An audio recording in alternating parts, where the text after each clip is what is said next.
bata, ituturo ko sa inyo kung ano ang pagkakaiba ng magaan sa mabigat. Magaan o sa Espanyol, loot. At mabigat o sa Espanyol, pesado. Vamonos! Bak, bak, bak, bak. Hola! Me llamo Doray. Anong pangalan niyo po? Aider? Mga bata, siya si Kuya Aider. Ngayong araw na ito, ituturo namin sa inyo kung ano ang pagkakaiba ng magaan sa mabigat. Magaan o sa Espanyol, loose. At mabigat o sa Espanyol, pesado. May mga ipapasalo ako na sasabihin mo kung magaan o mabigat. Okay? Ito po. Magaan, mabigat.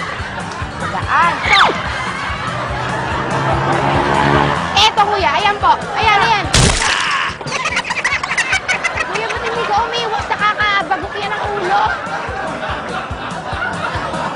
Wow! Ang galing naman ang strategy. Ito po.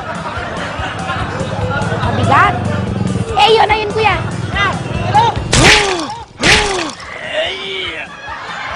Bakit yung kasi nakikita niyo po kinalo? Malablock na. 1, 2, 3, go! Magaan, mabigat. Magaan, gaan na gaan yung pes mo, ha? Wow! Eh, yan po, Kuya. Go!